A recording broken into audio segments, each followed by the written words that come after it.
Hello viewers, কেরালার ছোট্ট একটি গ্রাম যেখানে কিনা পরকীয়া রোগের মতো ছড়িয়ে পড়েছে। স্বামীদের কাছ থেকে লুকিয়ে তার বউরা অন্যের সঙ্গে পরকীয়া করে। আর এমন ভাবে একদিন রাস্তা দিয়ে যাওয়ার সময় একটি লোক পরকীয়া করতে দেখে গ্রামের একটি ভাবিকে। কিন্তু গ্রামের কোন ভাবি সেই ভাবিকে খোঁজার মিশনেই যেন নেমে পড়ে পুরো গ্রাম। তারা কি সেই পরকীয়া করা ভাবিকে খুঁজে বের করতে পারবে নাকি পারবে না, সেটা নিয়েই আমাদের আজকের সিনেমার কাহিনী। তাহলে চলুন বেশি দেরি না করে শুরু থেকে শুরু করা যাক। কাহিনীর শুরুতে রাতের বেলা দেখা যায় কিছু বন্ধুরা মদ খেয়ে কথা বলছে। এদের মধ্যেই প্রকাশ নামের একটি লোক আছে যে কিনা ভিনু নামের একটি ট্রেলারের কাছে কাজ করে।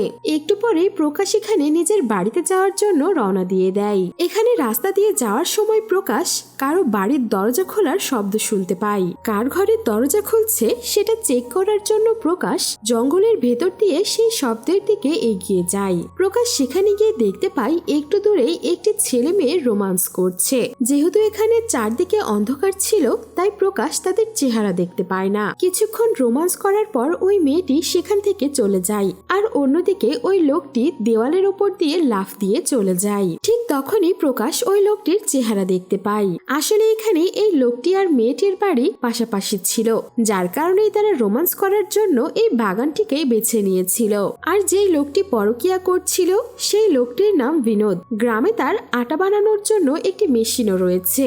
সকাল হলে এখানে প্রকাশ সেই ভিনুর কাছে আসে। ভিনু সেই পরকীয়া করা মহিলার বাড়ির সবাইকে খুব ভালো করেই জানতো। প্রকাশ এখানে ভিনুকে গত রাতের ঘটনা সবকিছু বলে দেয়। আর প্রকাশ এটাও বলে, আমার তো মনে হয় ওইটা নির্মলা ভাবি, সে ছাড়া আর কেউ হতে পারে না। ভিনু তখন প্রকাশকে অনেক বকাঝকা করে বলে, তুমি কোনো প্রমাণ ছাড়াই কারো উপরে এভাবে লাঞ্ছনা লাগাতে পারো না। প্রকাশ তখন বলে, আরে ভাই, নির্মলার স্বামী তো এমনিতেও বাড়িতে নেই, তাই এমনটা হতেই পারে, তাই না? কিন্তু আমি মাধবানকে এই কথা কি করেই বলবো, আমিও তো তার চেহারা দেখিনি। প্রকাশ তখন বলে, আরে ভাইয়া, আমি আজকে রাতে ওইখানে আপনাকে নিয়ে যাব, আপনি নিজের চোখেই দেখে নিয়েন। ওদের দুইজনের প্রোগ্রাম ওই বাগানেই চলতে থাকে। সেই রাতে আবারও প্রকাশ ভিনুকে নিয়ে ওই জায়গাতেই আসে। আসলে ঠিক এই সময় টিভিতে একটি সিরিয়াল চলে, আর এই সিরিয়াল যখনই শেষ হয় তখনই তাদের দুজনার ফুল প্রোগ্রাম চালু হয়ে যায়। এখানে অনেকক্ষণ অপেক্ষা করার পর বিনোদ নামের ওই লোকটি দেওয়ালের উপর দিয়ে বাগানে আসে, আর সে এসেই ওই মেয়েটিকে সিগন্যাল দেয়। সিগন্যাল পেয়ে মেয়েটিও বাইরে বের হয়ে আসে, আর এরপরেই তাদের রোমান্স চালু হয়ে যায়। এখানে আসার আগে বিনোদ এই বাড়ির কুকুরকে কিছু হাড্ডি দিয়ে দিয়েছিল যাতে করে কুকুর আওয়াজ না করে। এখানে ওই মহিলাটির চেহারা দেখার জন্য ভিনু প্রকাশকে নিয়ে আরো সামনের দিকে এগিয়ে আসে, কিন্তু তারা অন্ধকারের কারণে ওই মেয়েটির চেহারাই দেখতে পায় না।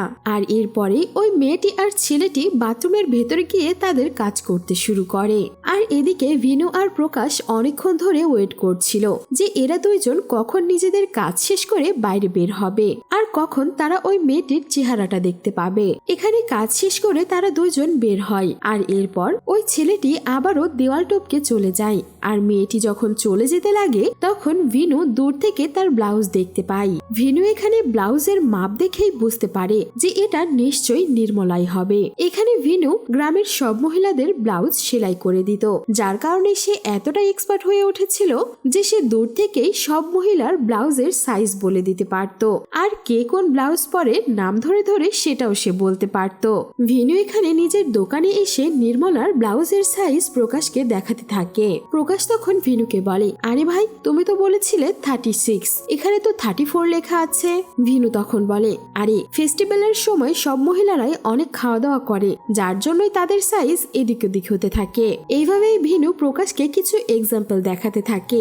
গত বছর এই মহিলার সাইজ কতটা ছিল আর এই বছর সাইজ কত রয়েছে। এখানে তারা দুইজন এই ব্লাউজের সাইজ দেখে একদম শিওর হয়ে যায় যে ওইটা নির্মলাই ছিল। পরের দিন সকাল হলে দেখা যায় ভিনু আর প্রকাশ অনেক চিন্তায় পড়ে রয়েছে যে নির্মলার স্বামীকে তার পরকীয়ার কথা তারা কিভাবে জানাবে। কিন্তু তারা এটাও বুঝতে পারছিল এই বিষয়টাকে যদি এভাবেই ছেড়ে দেওয়া হয় তাহলে এটা আরো বেশি বেড়ে যাবে। এখানে নির্মলার স্বামীর নাম ছিল মুকুন্দন। প্রকাশ এখানে বলে, তাহলে আমরা এক কাজ করি, মুকুন্দনের বাবাকেই এইটা বলে দিই। তখন ভেনু বলে, আরে না না, ওনার বয়স অনেক বেশি, এই বয়সে এসে এমন একটা খবর শুনে যদি তার কিছু একটা হয়ে যায় তাহলে অনেক বড় বিপদ হবে। প্রকাশ তখন বলে, তাহলে মুকুন্দনকেই বলে দিই। কিন্তু ভেনু বলে, আরে না না, ওর বুদ্ধি কম, কে জানে এই খবর শুনলে কি রিয়াক্ট করে বসবে।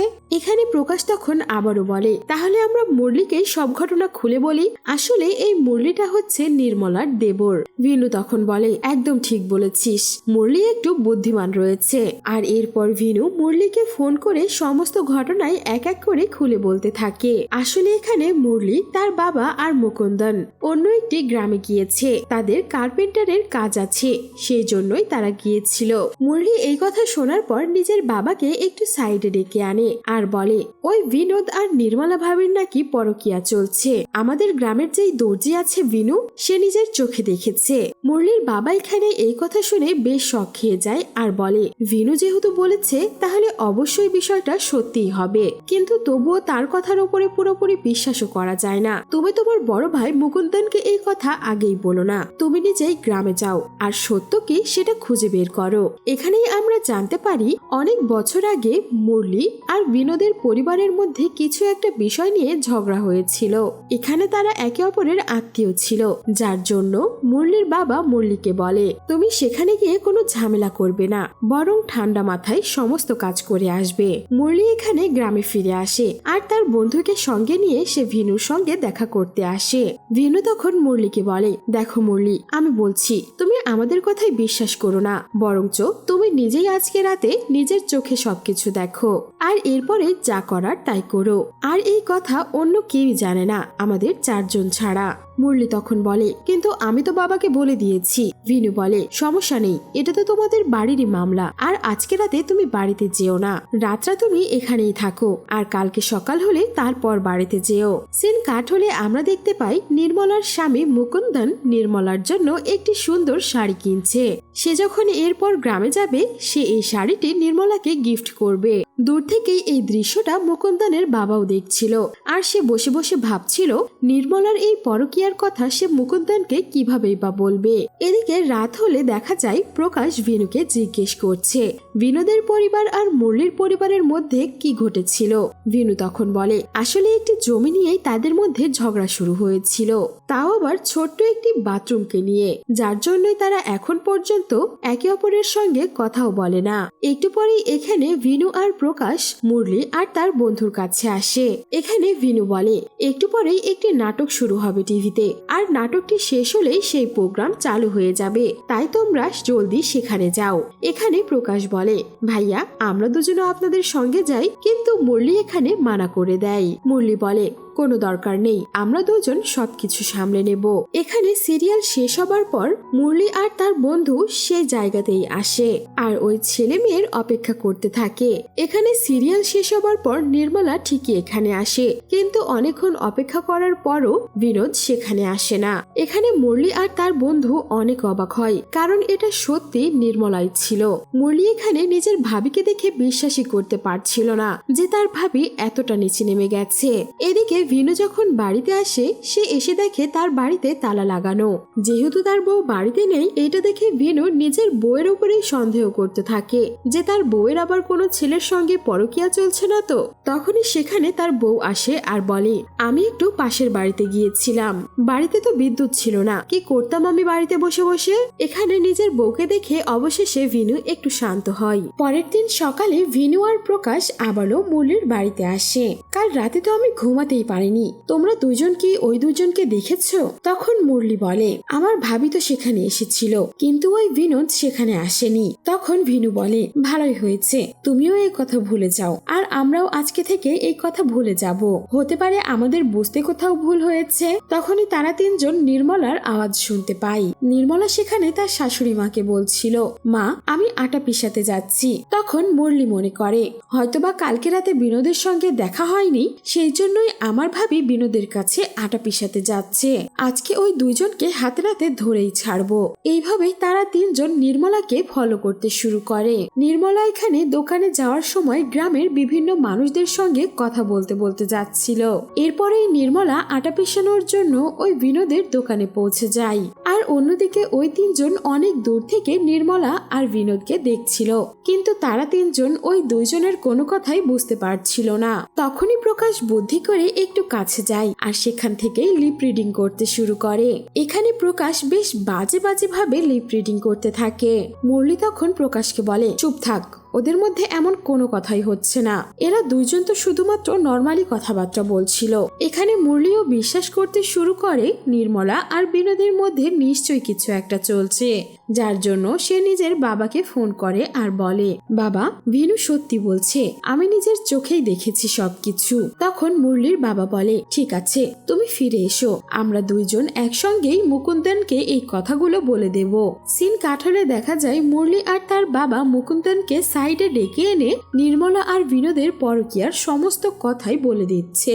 মুকুন্দন এখানে এই সব কথা শুনে বেশ অবাক হয়। তখন তার বাবা বলে, দেখো মুকুন্দন, আমরা এই সমস্ত বিষয়টাকে শান্তভাবে হ্যান্ডেল করতে পারি। তুমি এখানে দুইটি কাজ করতে পারো, হয় নিজের বউকে তালাক দিয়ে দাও, নইলে তাকে বুঝিয়ে শুনিয়ে নিজেদের আগের জীবনটাই বেছে নাও। কিছুক্ষণ পর ভেবেচিন্তে মুকুন্দন তার বাবাকে এসে বলে, বাবা, আমি ঠিক করে নিয়েছি, আমি নির্মলাকে তালাক দিয়ে দেব, কিন্তু এই বিষয়টা আমি এত সহজেও যেতে দেব না। আমার মনে হয় ওই বিনোদী আগে কিছু একটা করেছে, তাই তাকে আমি উচিত শিক্ষা দিতে চাই।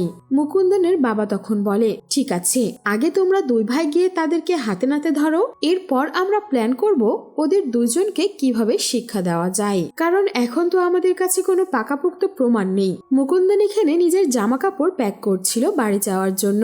তখনই তার বাবা এসে অনেক বোঝায় আর বলে, তুমি কিন্তু হাইপার হবে না, একদমই শান্ত থাকবে, আর যেই নতুন শাড়িটি তুমি নির্মলার জন্য নিয়েছো সেটাও নির্মলাকে দেবে। নির্মলার যেন সন্দেহ না হয় যে আমরা তার গোপন পরকীয়ার খবর জেনে গিয়েছি। এরপরেই দেখা যায় মুরলি আর মুকুন্দন বাড়িতে চলে এসেছে আর তাদের মা দুজনকে দেখে অনেক খুশি হয়। এখানে মুকুন্দন আর নির্মলার একটা মেয়েও ছিল।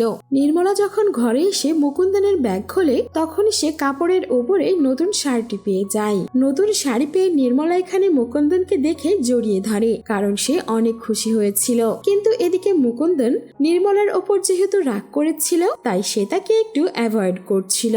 নির্মলা তখন বলে, আরে কি হয়েছে আপনার, হুট করে এমন ব্যবহার কেন করছেন? মুকুন্দন তখন বাহানা দিয়ে বলে, কাজ ফেলে এখানে এসেছি, যার জন্যই খুব টেনশন হচ্ছে। এরপর দেখা যায় মুরলি আর মুকুন্দন নিজের বড় চাচার বাড়িতে এসেছে নির্মলা আর বিনোদের কথাগুলো বলতে। এখানে সবকিছু শোনার পর তার বড় চাচা বলে, যেটাই হোক না কেন এই কথা যাতে অন্য কেউ জানতে না পারে, যদি বাইরের কেউ এই কথাগুলো জানতে পারে তাহলে আমাদের মান সম্মানই চলে যাবে। আমরা যাই করি না কেন খুব সাবধানে চুপচাপ প্ল্যান করে করতে হবে। এখানে নিজের বড় চাচার কথা মতো মুকুন্দন ফোন করে করে নিজের বউয়ের পরকীয়ার খবর তার সমস্ত আত্মীয় স্বজনকে বলতে থাকে। মানে এখানে মুকুন্দন তাদের সবাইকে নিজের এই প্ল্যানে জড়িয়ে নেয়, আর এইভাবেই দেখতে দেখতে নির্মলার এই পরকীয়ার খবর অনেক মানুষ জেনে যায়। মুকুন্দন এখানে বাড়িতে আসলে দেখে নির্মলা সেই নতুন শাড়িটি পরে কোথাও যাওয়ার জন্য বের হচ্ছে। মুকুন্দন বলে, কোথায় যাচ্ছ তুমি? নির্মলা তখন বলে, কেন, আটা পিষতে যাচ্ছি। এইটা শুনেই মুকুন্দন অনেক রেগে যায় আর বলে, নতুন শাড়ি পরে কেউ আটা পিষতে যায় নাকি? আর আজকে তো কোনো ফেস্টিভ্যালও না যে তুমি নতুন শাড়ি পরেছ। নির্মলা তখন একটু মন খারাপ করে বলে, আমি তো কোনো মেকআপ করিনি, শুধুমাত্র শাড়িটাই তো পরেছি। আপনার কাছে এই শাড়িটাই সমস্যা তাই না? এইটা বলেই নির্মলা এখানে ওই শাড়িটি বদলে অন্য শাড়ি পরে নেয়। এখানে মুকুন্দনের মা তাকে অনেক বকাবকি করে বলে, তোমরা ছেলেরা তো সারাদিন বাড়ির বাইরে থাকো আর আমাদের তো কোথাও ঘুরতেও নিয়ে যাও না, তাই বলে কি আমরা সাজগোজ করবো না নাকি যে তোর নতুন শাড়ি পরেছি বলে এত সমস্যা হচ্ছে? কিন্তু এখানে মুকুন্দন নিজেই আটা পিষতে নিয়ে আসে। এখানে কথায় কথায় বিনোদ বারবার নির্মলার কথাই জিজ্ঞেস করছিল মুকুন্দনকে। সে বলে, নির্মলা প্রায়ই আমার দোকানে আসে আর সে মশলাও অনেক ভালো পিষতে পারে। কিন্তু মুকুন্দন এখানে বিনোদের এই কথাগুলোর উল্টা মানেই ধরে নেয়। সে তখন এসে সবাইকে বলে, বিনোদ আমার কাছে নিজের মুখেই স্বীকার করেছে যে সে নির্মলার সঙ্গে দেখা করে। অনেক হয়েছে, তাদের দুজনকে এবার হাতে নাতে ধরেই ছাড়বো। মুরলি, তুই তোর প্ল্যান বল। এখানে মুরলি আগে থেকেই প্ল্যান করেছিল যে তাদেরকে কি করতে হবে। মুরলি এখানে মুকুন্দনকে বলে, আজকের এই মিটিং শেষ হওয়ার পর তুমি বাড়িতে গিয়ে একদম নর্মাল থাকবে। নির্মলা তোমাকে রাত্রেবেলা নিজের কাছে আনার চেষ্টা করবে, কিন্তু তুমি একদমই যাবে না। বাড়িতে আসার পর মুকুন্দন এখানে নর্মালি শুয়েছিল। তখনই সেখানে নির্মলা এসে বলে, আমি তো শুধুমাত্র আপনার দেওয়ার নতুন শাড়িটি পরে গ্রামবাসীকে দেখাতে চাইছিলাম, কিন্তু আপনি তো অনেক পজিটিভ হয়ে গেলেন। দিলেন, তবে আমার খুব ভালো লেগেছে এইটা দেখে। এখানে মুকুন্দন মুরলির কথা মতো নির্মলার সঙ্গে কথা বলে না, চুপচাপ মুখ ঘুরিয়ে শুয়ে পড়ে। অন্যদিকে মুরলির বাবা তার বড় ভাইকে ফোন করে কয়েকটি মানুষের নাম বলে আর বলে, তোমরা এই কয়েকজন মানুষকে সঙ্গে নিয়ে যাবে, এরা খুবই সৎ আর নিষ্ঠাবান। মুরলি এখানে ভিনু আর প্রকাশকে বলে, ভিনু ভাইয়া, তোমার দোকানের পাশে যে ওয়াটার ট্যাঙ্ক আছে না, তোমরা দুজন ওখানে উঠবে আর সেখান থেকে নজর রাখবে বিনোদ কোথায় থেকে আসছে। মুরলি এখানে নিজের বড় চাচার ছেলেকে বলে, মাহেশ, আমাদের সমস্ত আত্মীয় স্বজনকে ডেকে আনার দায়িত্ব তোমার। যখনই আমি সিগন্যাল দেব তখনই তুমি সবাইকে নিয়ে সেখানে হাজির হবে। সিন কাট হলে দেখা যায় মুরলি আর মুকুন্দন তার মায়ের কাছ থেকে বিদায় নিয়ে বলছে তারা আবারও ওই গ্রামে ফিরে যাচ্ছে। মুরলি তখন নিজের মায়ের আশীর্বাদ যাচ্ছিল, তখনই তার মা বলে, তুমি যাতে জীবনে অনেক বড় একটা শিক্ষা পাও। মুকুন্দন চলে যাবার সময় নিজের মেয়েকে জড়িয়ে ধরে অনেক ইমোশনাল হয়ে যায়, কারণ নির্মলাকে তালাক দিলে নির্মলা তার মেয়েকে নিয়ে চলে যাবে, কিন্তু আমি কোর্টে কেস করব আর এরপর আমার মেয়েকে আমার কাছে নিয়ে আসব। এরপরে সবাই মিলে বড় চাচার বাড়িতে গিয়ে লুকিয়ে পড়ে আর অপেক্ষা করে কখন সেই সিরিয়ালটি শেষ হবে। আর সেই সিরিয়াল শেষ হবার পরে তারা নিজ নিজ পজিশনের দায়িত্বে চলে যাবে। এরপর গ্রামের সবাই সেই সিরিয়াল দেখতে শুরু করে। মুরলি আর মুকুন্দন কালো কাপড় পরে নেয় যাতে অন্ধকারে সহজে কেউ তাদেরকে দেখতে না পায়। এখানে বড় চাচা বিনোদকে মারার জন্য তাদেরকে অনেকগুলো হাতিয়ারও দিয়ে দেয়। এরপরে সবাই মিলে নিজেদের পজিশন নিয়ে নেয়। এখানে মুরলি আর মুকুন্দন সেই জায়গাতেই চলে যায় যে জায়গাতে বিনোদ আর নির্মলা দেখা করে। একটু পরেই এখানে মুরলির বাড়ির সেই কুকুরটি চলে আসে আর অনেক জোরে জোরে ডাকতে থাকে। কুকুরের ডাক শুনে নির্মলার শাশুড়ি বলে, কি ব্যাপার, টাইগার তো এমন ভাবে ডাকে না, বাইরে গিয়ে দেখে আসো তো কি হয়েছে। নির্মলা তখন বাইরে টর্চ লাইট নিয়ে এদিকে ওদিকে দেখতে থাকে, কিন্তু নির্মলা এখানে কাউকেই দেখতে পায় না। অন্যদিকে মুরলি মুকুন্দন লুকিয়ে পড়ে যাতে নির্মলা তাদেরকে দেখতে না পায়। নির্মলা বাড়ির ভেতরে চলে গেলে মুরলি কুকুরটির কাছে আসে আর বলে, তুই প্লিজ কিছুক্ষণ চুপ করে থাকবি, এটা আমাদের বাড়ির মান সম্মানের ব্যাপার, আমাদের প্ল্যানটাকে ফেল করে দিস না। এখানে যা কিছু হচ্ছিল সবকিছুই ওপর থেকে ভিনু আর প্রকাশ দেখে কমেন্ট্রি করছিল নিচের মানুষদের। এখানে ফাইনালি সেই সিরিয়ালটি শেষ হয়ে যায়। তখন মুরলি বলে, ভাইয়া, সিরিয়াল তো শেষ হয়ে গেছে আর এখনই শুরু হয়ে যাবে বিনোদ আর ভাবির নাটক। এখানে একটু পরেই নির্মলা চলে আসে আর সে বিনোদের জন্য অপেক্ষা করে। তখনই দেওয়াল টপকে বিনোদও সেখানে চলে আসে। এদের দুইজনকে একসঙ্গে দেখে মুকুন্দনের অনেক রাগ হয়, কিন্তু মুরলি কোনো মতে মুকুন্দনকে বুঝিয়ে সুঝিয়ে সেখানেই আটকে রাখে। এখানে বিনোদ আর নির্মলা যখন সেই বাথরুমের ভেতরে ঢুকে পড়ে তখন মুকুন্দন আর মুরলি গিয়ে সেই বাথরুমটি লক করে দেয়। এখানে প্রকাশ অনেক খুশি হয় আর সবাইকে জানিয়ে দেয় যে ওরা দুইজন ওদের দুইজনকে ধরে ফেলেছে, তোমরা সবাই বাইরে বের হয়ে এসো। এরপরেই তারা সবাই মিলে বাথরুমের সামনে অপেক্ষা করতে থাকে যতক্ষণ বিনোদ আর নির্মলার কাজ শেষ না হয়। মহেশ এখানে দেরি সহ্য করতে না পেরে বিনোদকে বলে, বিনোদ, জলদি বাইরে বের হয়ে আয়, তোর ভান্ডা ফুটে গেছে। বিনোদ তখন ভেতর থেকে বলে, মহেশ, চুপচাপ দরজা খুলে দে, নইলে তোর পরিণাম ভালো হবে না কিন্তু। মুকুন্দন এখানে অনেক বেশি রেগে যায়, তখন সবাই মিলে তাকে থামিয়ে দেয়। আর ঠিক সেই সময় মুকুন্দনের মা বের হয়ে আসে তাদের শব্দ শুনে। এখানে অবাক হয়ে গিয়ে মুকুন্দনের মা বলে, কি ব্যাপার, তোমরা দুইজন এখানে কি করছো? তোমরা না গ্রামে ফিরে গিয়েছিলে? এখানে মুকুন্দন আর সহ্য করতে না পেরে নিজের মাকে সমস্ত কথা বলে দেয়। সে বলে, নির্মলা আর বিনোদের পরকীয়া চলছে, তারা দুইজন এখন বাথরুমের ভেতরে লুকিয়ে কুকর্ম করছে। নির্মলার শাশুড়ি তখন বলে, আচ্ছা তাই নাকি, কিন্তু এতক্ষণ পর্যন্ত আমার বৌমা তো আমার পাশেই শুয়েছিল, তাহলে সে কে ছিল? তখনই সেখানে নির্মলা চলে আসে। তার মানে এখানে ওই বাথরুমে নির্মলা নয়, অন্য কেউ ছিল। এইটা দেখে সেখানে থাকা সবাই অবাক হয়ে যায়। তখন প্রকাশ বলে, আরে ভিনু ভাইয়া, তোমার কথা দেখছি ভুল হয়ে গেল। দেখতে দেখতেই এখানে সমস্ত মানুষই চলে আসে, কিন্তু এখানে যেহেতু নির্মলা বাথরুমের ভেতরে নেই তাই সে আর কাউকে কিছুই বলে না। এখানে সে এই কথাই বলে, ওই বিনোদকে আমরা হাতে নাতে ধরে ফেলেছি, সে একটি মহিলার সঙ্গে বাথরুমে লুকিয়ে আছে। এখানে নির্মলা চুপচাপ রেগে মুরলি আর মুকুন্দনের দিকেই তাকিয়েছিল। তখনই সেখানে থাকা একটি লোক বাথরুমের সিটকিনি খুলে দেয়। তখনই বিনোদ সেখান থেকে বাইরে বের হয় আর বিনোদের পিছু পিছু আরো একটি মহিলা সেখান থেকে বের হয়ে আসে। মেয়েটিকে দেখে এখানে সবাই অনেক অবাক হয়ে যায়। আসলে এই মহিলাটির নাম গীতা, সে অন্য কেউ নয়, মহেশের বউ ছিল। মহেশ এখানে রেগে মেগে বিনোদকে মারতে যায়। তখনই বাকি সবাই তাকে থামিয়ে দেয়। মহেশ তখন সবার উপরে অনেক রেগে যায়। সে মুকুন্দনকে বলে, তাই এখন যখন ভিতরে তোমার বউ নেই তখন তুমি খুব শান্ত হয়ে গেছো তাই না? আর মুরলি, এই সবকিছু তো তুই করেছিস। ওই বিনোদকে ধরার জন্য তো তুই মাস্টার প্ল্যান করেছিলি তাই না? এখানে মহেশ নির্মলাকে সমস্ত সত্য কথা বলে দেয়। সে বলে, তোমার স্বামী আর তোমার দেবর তোমার উপরে সন্দেহ করেছিল যে ওই বিনোদের সঙ্গে তোমার পরকীয়া চলছে। তখনই সেখানে গীতা বলে, হ্যাঁ, আমার চক্করই বিনোদের সঙ্গে চলছে, কারণ কোনোদিনই মহেশ আমার সঙ্গে ভালোবেসে কথাও বলেনি। তুমি তো কোনোদিন আমাকে বোঝারও চেষ্টা করনি আমি কি চাই না, কি পছন্দ করি। কখনো তুমি আমার সেই খেয়ালটুকুও রাখোনি। শুধুমাত্র সারা জীবন নিজে যা চেয়েছো তাই করেছো। এরপরেই আমার দেখা বিনোদের সঙ্গে হয়ে যায়। সে আমার অনেক খেয়াল রাখে, আমিও তাকে ভালোবাসি। আর তোমার সঙ্গে থাকার আমার কোনো ইচ্ছে নেই, আমি বিনোদের সঙ্গেই থাকবো। মুরলির মা এখানে মুরলিকে চড় মেরে বলে, আমি আমার বৌমাকে খুব ভালো করে জানি, সে এমন কাজ কোনোদিনও করবে না। আর তোরা কিনা তার ব্যাপারে এইসব কথা রটিয়েছিস। নির্মলা, তুমি এখানে এসো। তুমি মুকুন্দনকে জোরে একটা চড় মারো, যে তোমার মতো মেয়ের উপরে ও সন্দেহ করেছে। নির্মলা এখানে এসে মুকুন্দনকে জোরে একটা চড় মারে। এখানে ভিনু একটি পায়জামা বের করে গীতাকে বলে, নিজের পায়জামা তো নিয়ে যাও। কিন্তু গীতা বলে, এটা আমার পায়জামা নয়, আমি জানি না এটা কার। আর এরপরেই গীতা আর বিনোদ সেই দেওয়াল টপকে বাইরে চলে যায়। এই সিনের সঙ্গে সঙ্গে সিনেমাটি এখানেই শেষ হয়ে যায়। সো ভিউয়ার্স, এই ছিল আমাদের আজকের সিম্পল একটি কাহিনী। কেমন লেগেছে সেটা অবশ্যই কমেন্ট বক্সে জানিয়ে দিতে ভুলবেন না। ধন্যবাদ।